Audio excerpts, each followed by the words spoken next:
I love dialogue. It's my favorite thing to write. Whenever I'm stuck, I just think about what are the characters possibly going to say to each other to unstick that moment. And it almost always works for me. Okay, so the number one rule for writing dialogue is it has to sound natural, right? So a really great way to think about writing dialogue, start writing dialogue, is to just go into a cafe and almost like eavesdrop. So sit down for an hour or two and listen to the way people talk, right?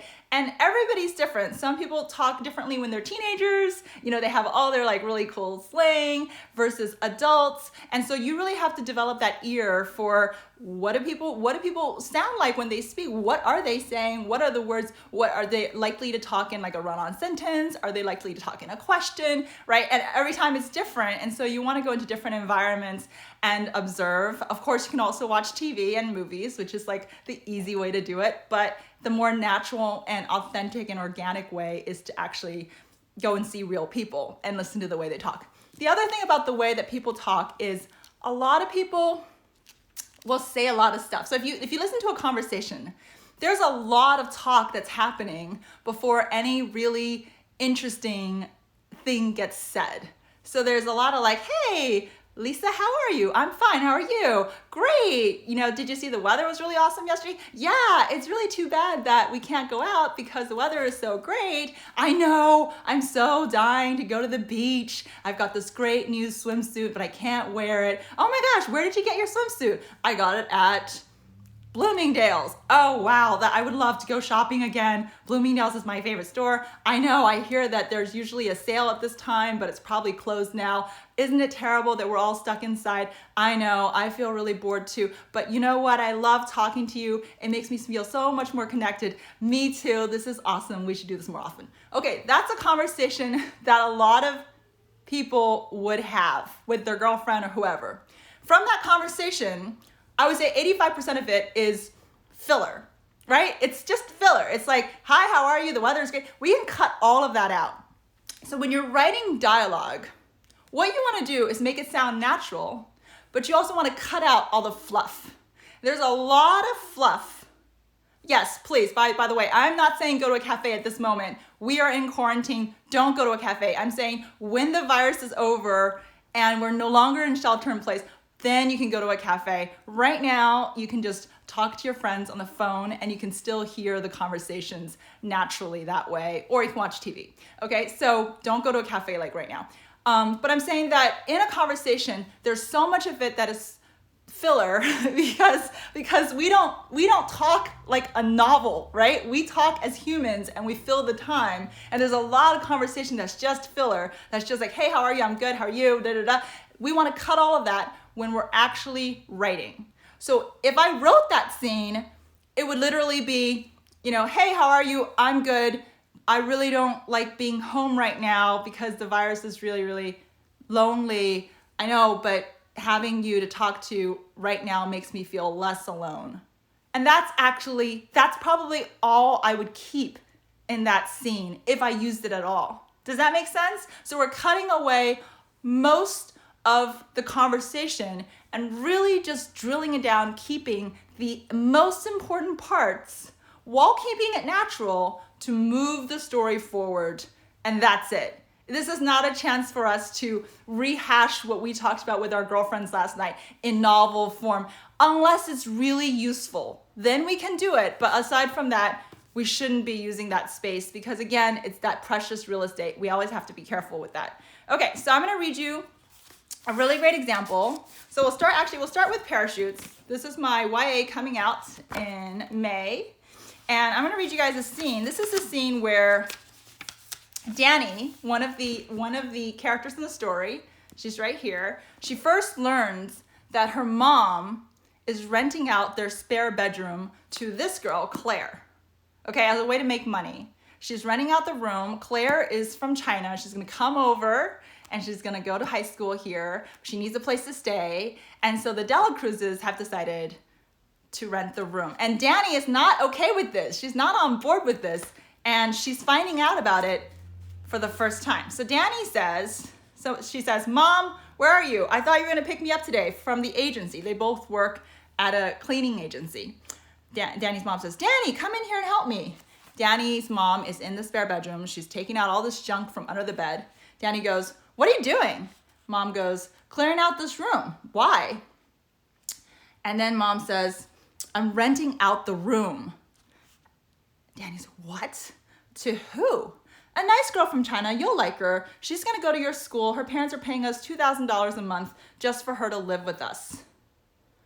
I don't know what to say. $2,000 is a lot. On the other hand, we'd be giving up so much more than a room. Mom frowns. Look, you know the property taxes are going up. The mortgage payments are killing us. And then Danny says, well, what if we didn't send so much money back to the Philippines to her grandparents? And mom says, you know I have to send money home. We're Filipino, that's what we do. We take care of each other. And Danny's thinking, so take care of us. And mom says, let's not fight. It's gonna be okay. We'll take her in, we'll make her feel at home. I'll cook her some Chinese food, pick her up from school. And Danny says, so you're basically just gonna be her mom. You're renting yourself out. Mom says, what would you have me do? Beg Rosa for more money. Rosa's their boss. They both work for her.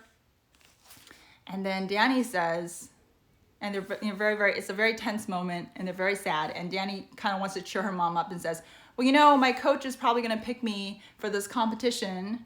So I've got that. And then the mom says, that's great. And then Danny says, but I need quiet, Mom. I can't have someone else living here distracting me while I'm still trying to train. And mom says she won't distract you. And besides, a little distraction could be good for you. So that's a scene from Parachutes.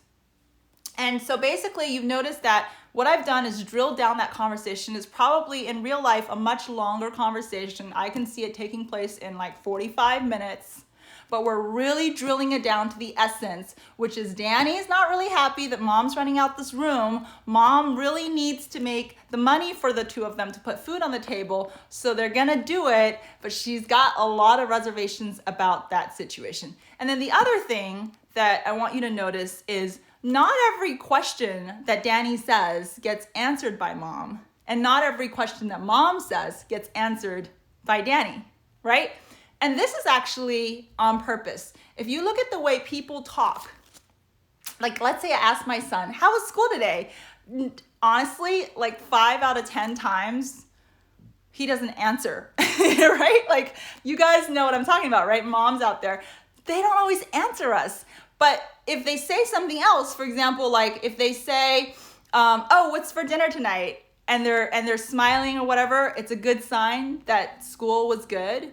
Or if they start saying stuff like, you know, I thought we were gonna move to this other district, or like, you know, I thought that I was gonna go on this other thing with, you know, this other team for sports, and how come I didn't get to go on this yet? It's a sign that maybe their day wasn't going so well. And so it's really, really important that when you guys are writing, that we keep it authentic. And if you listen to the way people talk, not every single thing is answered, but there's a lot to read in between the lines if they're not answering it correctly or whatever. Another scene, we're gonna do one more scene this one's from Front Desk. And it's a scene where Mia's parents finally get the job at the motel, and Mr. Yao is explaining to them about the motel. Mr. Yao is the owner of the motel. Okay, so Mr. Yao leads them in, and he comes in, he leads them into the living room, which is right next to the front desk. And he says, you guys can sleep here, so you can hear the customers in the middle of the night. Dad says, customers come in the middle of the night? Mr. Yao nods. Of course, it's a motel. But won't that wake them up? Mia asks. Mr. Yao rolls his eyes. That's the point, he says. Next, he leads us to the small bedroom, just to the right of the living room and the kitchen. The girl can sleep here. For some reason, he still keeps calling me the girl, even though I've already told him my name several times. And then he comes back into the front office and he shows them the buzzer. And he says, one wrong buzz and it's all over. See that glass? And he points to the thick bulletproof glass. He says, that's bulletproof glass. You see a bad guy come up, you don't need to worry. They can't hurt you. But if you press this buzzer, that door right there gets unlocked. And then what? Mia asks. Then he's inside. I look around and see if there are any other magical buttons or bulletproof glass inside the office. There weren't. I asked Mr. Yao, how can I tell if someone was a bad guy? And he says, based on the way they look, which makes me wonder because it's not like bad guys walked around with a sticker on their head saying, I'm bad. And then Mr. Yao warns them, the bottom line is, don't let in any bad guys. Of course, this becomes a big theme in the story because Mr. Yao is actually racist in this story, and he thinks that black people are bad, which is just the most ridiculous, horrible thing. It's so hurtful. And Mia spends the whole novel, not only proving it wrong, but also working actively to stop the racism in her community, even among Asian Americans. And that's a really, really sad truth. And that's what I wanted to shine a light on, is that people of color can be racist too towards each other. And there's no excuse for that. There's no excuse for this kind of behavior from anyone. It is not okay. But this is the first scene where they take the job. And then a really interesting part is that Mr. Yao tells Mia that she can't jump into the pool. She can't be in the pool. Let me see, where does it say that? He says, you can't use the pool, kid. And then she goes, why not? And then he says, if you use the pool, then all the other customers will want to use the pool. And she says, so? And then Mr. Yao says, so think of all the water and towels they'll be wasting. It's not good for the environment. And Mia frowns at him and says, I somehow doubt this is about the environment. Okay, so from that dialogue, you can see so much of the conflict in the story, but you can also see so much of what is so unique about each character, right? Like Mia trying really hard to like the job while hearing all of this troubling stuff that she's hearing, which is like her parents don't get to sleep through the night. They have to basically sleep in their office, sleep in the front desk so that they can always wake up and tend to all the customers. She's hearing danger, which is like one wrong buzz and it's all over. She's also not sure at all how to deal with that danger because Mr. Yao is just suggesting something ridiculous, which is that you judge people based on the way they look, but she has no idea what that means. Does that mean we're not letting in drunk people? Does that mean, what does that mean? And how is she supposed to protect herself? At the same time, she's also got a really legitimate kid question, which is, can I at least use the pool, right? Like, it's right there. That was a huge draw.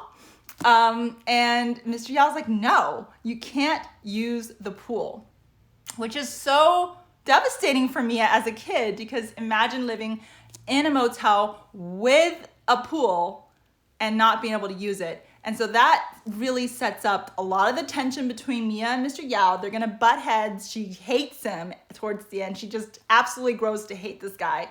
But she also is trying to make the best of a really bad situation. Okay, so I'm seeing a lot of people saying something about stereotypes. I haven't been reading all the comments. But yeah, definitely be respectful when you guys are talking about all these different issues. When we talk about race, when we talk about what's happening in our country right now, we really want to do it with so much sensitivity. And that's why it is actually really hard to write about these things and weave in that sensitivity into the novel. Okay, another question is, do you have any advice on making sure that the characters don't all sound the same? Well, characters, absolutely, it's a struggle. Like, to be honest, it is really, really hard. I think the best way to do it is to start from the core of, what do these characters want? How are these characteristics different? So for example, if someone is more reserved, they're not just gonna come out and blurt stuff out, right? If someone is much more outgoing, really, go-getter type like Mia, then she's just gonna say stuff. She's gonna say stuff that she thinks of, that in that moment, she's like thinking, what the heck? Is this even okay? Why is this happening? And so on and so forth. So she's gonna talk differently from someone like Claire, who is a lot more shy, a lot more reserved, a lot more trying to figure out what is happening. I've just come to this new country without my parents. I haven't grown up here, and she's gonna be a little bit more reserved that way. Okay, another question. How much of your dialogue do you cut from your first draft? I cut a lot of dialogue out. So remember what I said about stripping it down to the essence. When we write, oftentimes we just sort of write a really long scene. That's really normal to write a really long scene at first. That's totally fine. And I actually encourage that, because basically when you're writing a really long scene, then you've got so much material to play with afterwards when you're done that you can just kind of strip it away down more, pack it down to the basics, and it will be a much more impactful scene if you do that. So you can strip it away. I cut a lot of dialogue out, but that's not until draft 2, draft 3. Okay, another question. How do you give characters the personality? Again, that comes from knowing the characters. That's really hard. You have to spend some time with your characters, getting to know them. It comes from life, like real experience, you know? And right now, which is why like I always suggest for kids, write what you know, right? It is okay to write about, you know, what's happening in high school or what's happening right now while we have no school, right? This is a great time to be writing. It's a great time. And it's okay to write characters that are drawn from real life right now. And you can just always just tweak it a little bit, change it a little bit. And those are very organic and authentic characters. Okay, another question. How do you get the idea of what do you want to write?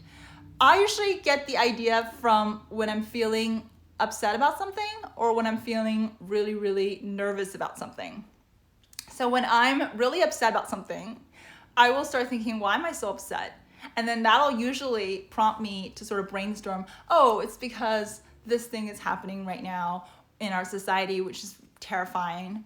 Or it'll be like, this thing happened in my childhood, which I never really got over. And I would love a chance to write a story so that I can process it. Like writing for me is very much about processing life. And so that's why I think that there's endless ideas out there, because life is endless in that sense in terms of bombarding us with emotions. And so as long as you have the emotions of dealing with life, which we all do, then you should be able to find lots and lots of wonderful things to write about. Another question is, how long do the courses go on like this for this week or more than this week? I'm trying to do them Monday, Wednesday, Friday. I'll be honest with you guys. I don't know, because, you know, I also have a lot of work to do and I have my kids. And last time it was a really emotionally kind of taxing because of some of the comments. So I will try to do it as much as I possibly can. There may be some weeks where I can only do it once a week. I will see, and I will also see based on all the comments whether we need to move this so that it's recorded and not live if people continuously do get hurt by some of the comments that are being said. And I really don't want it to get to that point, because we are having a great time, you guys. Like, I'm having a great time with you guys. So I really hope that we can actually continue having like this really amazing, intimate Instagram live experience. Is Front Desk based on real life events? This is a great question. It's a question I get asked a lot. I would say that Front Desk is inspired by my childhood, but it is a work of fiction. Okay, so if we had to do some math, I would say probably that it is probably like 60% real and 40% not real. And I'm not going to go into exactly what's real and exactly what's not real, because we could be here for a really long time. Thank you guys so much for tuning in. So this has been so much fun. We talked about dialogue. On Friday, we're gonna have another class, and we're gonna talk about how do you show not tell based on real life. How do you take stuff from real life, and then how do you show not tell as well. All right, thank you guys so much, and have a great rest of your day. Stay safe. Bye.